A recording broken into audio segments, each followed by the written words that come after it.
नमस्कार, मैं हूं ब्रजेश कुमार और आप देख रहे हैं डिस्कवरी ऑफ ट्रूथ। फिलहाल हम जोधपुर एम्स के सामने खड़े हैं। आज हमारे साथ है हिमांशु भाई। हिमांशु भाई पिछले कई दिनों से जोधपुर में यहां पर ही रह रहे हैं। आइए हम जानते हैं सारे घटनाक्रम के बारे में हिमांशु भाई से। हिमांशु भाई, ये बताइए आप कितने दिनों से यहाँ पर हैं?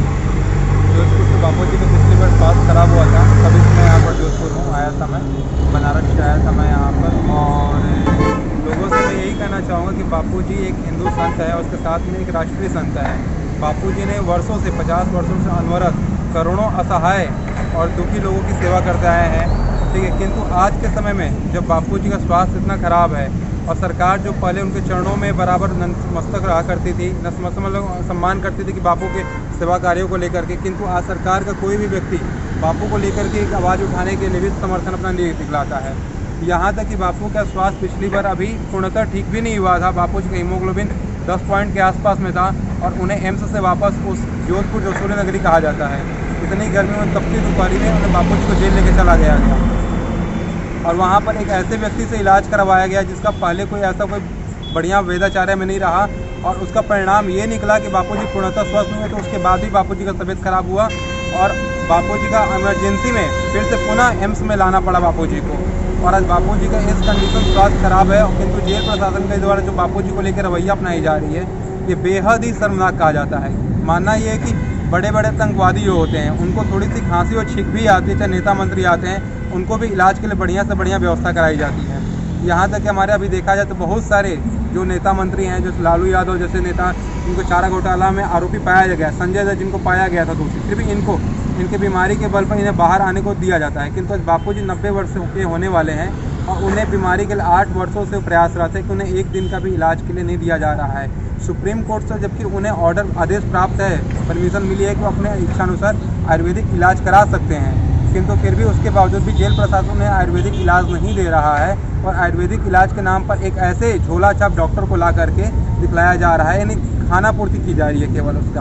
और उसका परिणाम ये निकल रहा है कि आज एक संत जो 90 वर्ष में है और जीवन मृत्यु के बीच में वो संघर्ष कर रहे हैं। एक बहुत बड़ी बात की हिमांशु भाई ने कि जब बापू जी को पहली बार कोरोना हुआ, फिर जब उनको डिस्चार्ज करके जोधपुर जेल ले जाया गया, उसके बाद जो दिक्कतें आई है इसके बारे में इन्होंने बहुत गंभीर सवाल किए। हिमांशु भाई, मैं ये जानना चाहूँगा, जब बापू जी को जोधपुर एम्स में जोधपुर जेल में वापस ले गए, तब वहाँ पर ऐसा क्या ट्रीटमेंट दी गई उनको जिसके बापू जी की हालत इतनी ज़्यादा खराब हो गई? बापू जी का स्वास्थ्य खराब हुआ था।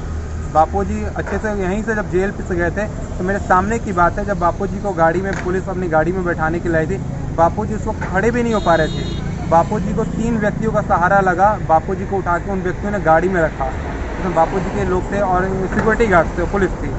और बापू जी में जेल में जाकर चल भी नहीं पा रहे थे, उनको सहारा दे करके व्यक्ति उठा रहे थे और उनको जो नित्य कर्म क्रिया कराया जा रहा था। बापू जी की प्रोस्टेट की समस्या थी जो बराबर बनी हुई थी। एक दिन अचानक बापू जी का स्वास्थ्य बिगड़ता है और स्वास्थ्य बिगड़ के उन्हें डॉक्टर द्वारा इंजेक्शन पानी चढ़ाया जाता है, ग्लूकोज की बोतल चढ़ाए जाते हैं। ग्लूकोज बोतल के साथ में उसमें सुनने में जहाँ तक आता है कि 3 इंजेक्शन लगाए जाते हैं, एलोपैथिक इंजेक्शन लगाए जाते हैं। और बापू जी के जो पुराने और उनके इलाज करने के डॉक्टर रहे हैं, उन सबका मानना है कि बापू जी को जब भी एलोपैथिक इलाज दिया गया, कोई एक गोली भी दी गई, तो बापू जी का स्वास्थ्य बिगड़ा है। उसका एक कारण है कि बापू जी ने 50 वर्षों से आयुर्वेद का समर्थन किया है और आयुर्वेदिक दवाइयाँ ही ली हैं। अब जैसे मान सकते हैं कोई व्यक्ति 6 महीने से केवल दूध पी रहा है, अब अचानक से दूध हटा कर उसको कुछ दूसरा खाना खिलाया जाएगा तेल मसाला का, तो स्वास्थ्य खराब होना स्वाभाविक है। वही जब बापू जी जब आयुर्वेद पर हैं और उनकी मांग रही है कि आयुर्वेदिक इलाज हो, तो उन्हें आयुर्वेदिक इलाज देने के बजाय एलोपैथिक इलाज दी जा रही है। और जब जब उन्हें एलोपैथिक इलाज दी जा रही है तब तक उनका स्वास्थ्य बिगड़ रहा है। इससे हम क्या समझें, सरकार क्या जानबूझ करके दे रही है? जेल प्रशासन जब को जब पता है कि बापू का आयुर्वेदिक देना है, तो फिर उन्हें एलोपैथिक क्यों दे रहा है? उस रात को बापू जी को जो इंजेक्शन लगवाए गए, वो किसके कहने पर इंजेक्शन लगवाए गए, वो इंजेक्शन क्या थे जिसका खुलासा आज तक जेल प्रशासन ने नहीं किया है। ऐसा कहा जा रहा है कि बापू के किसी साधक के साइन करने के बाद ही बापू को रेमडेसिविर दिया गया है। इसके बारे में आपके आपका क्या जानकारी है? सबसे पहली बात रेमडेसिविर को लेकर के, रेमडेसिविर को अभी आप सभी लोग जानते हैं कि रेमडेसिविर को दिल्ली एम्स के जो डॉक्टर हैं उन्होंने इसको बैन कर चुका है और बोल चुका है इससे कितने नुकसान है, घातक नुकसान है। और रेमडेसिविर इंजेक्शन जिसको क्रिटिकल केस में जिन पेशेंट को लगाया जाता है उसकी भी एक लिमिट होती है, किंतु बापू जी का कोरोना केवल 8% था और उनको इस लेवल तक लगाया गया, 6 रेमडेसिविर लगाए गए जिससे उनका स्वास्थ्य इतना खराब हुआ कि उनका ब्लड बिल्कुल पतला हो गया और ब्लड लॉस ब्लीडिंग की जो समस्या हुई थी वो रेमडेसिविर के कारण हुई थी। और जो इसमें ये कहा जाता है कि लोगों के साइन से लगाए गए थे, हाँ कुछ लोगों का उसमें है साइन है, किंतु सरकार को इसकी जांच करवानी चाहिए, क्योंकि जो बापू थे वो कुछ चंद लोगों के हाथ सीमित नहीं थे। बापू एक पूरे देश के थे, पूरे देश के उन्होंने काम किया है, समाज के लिए काम किया है। बापू एक सामाजिक व्यक्ति है, तो सरकार का ये फर्ज बनता है कि बापू इस चीज़ को लेकर, सरकार इस चीज़ को लेकर के गंभीरता से इस पर विचार करे कि बापू जी के लिए सही उपचार क्या रहेगा। अच्छा, 2016 का सुप्रीम कोर्ट का ऑर्डर है जिसमें साफ कहा गया है कि बापू अपना मन चाहा इलाज यानी कि आयुर्वेदिक इलाज भी ले सकते हैं। इसके बावजूद भी इस ऑर्डर पर अमल क्यों नहीं हो रहा है? अब इसको तो सरकार की लापरवाही कहा जा सकती है, जेल प्रशासन की, या तो सरकार की मंशा कुछ अलग ही है। सरकार नहीं चाहती कि भाई बापू बाहर आएँ, जेल से बाहर आएँ, चाहे वो कुछ और उनको लेके कुछ गलत उनकी मंशा है सरकार की, तभी सरकार और इस तरह से अवहेलना करे सुप्रीम कोर्ट की। और इसमें यानी समझने वाली बात है कि सुप्रीम कोर्ट की जब इस केस की अवहेलना हो रही है तो बाकी न्याय तंत्र जो हमारा कहा जाता है, जो 4 प्रमुख तंत्र कहे जाते हैं उसमें मीडिया तंत्र भी माना जाता है, न्याय तंत्र, पालिका, ये सब मौन क्यों है?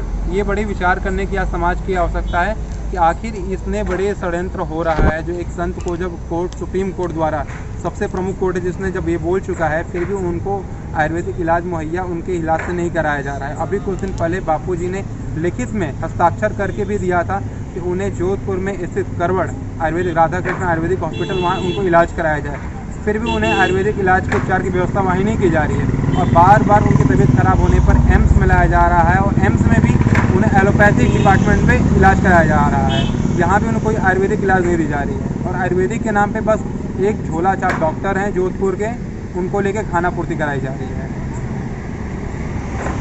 हिमांशु भाई, ये बताइए अभी जो 2016 का ऑर्डर था उसका अमल कैसे कराया जा सके? 2016 का जो ऑर्डर था उसको लेकर के तो सबसे पहले समाज को जागरूक होना चाहिए, और समाज को इसके लिए जो समाज के तंत्र हैं, न्याय तंत्र है, उनके सामने इस बात को लाना चाहिए कि इस तरह एक तंत्र को प्रसारित किया जा रहा है। वो जो चाहते हैं कि उन्हें आयुर्वेदिक इलाज दे तो उन्हें नहीं दिया जा रहा है। क्योंकि सबसे बात है कि आज जो हमारा न्याय तंत्र है, मीडिया तंत्र है, मीडिया में आज बापू का स्वास्थ्य खराब है, मीडिया में कुछ इसका शोर शराबा ही नहीं है।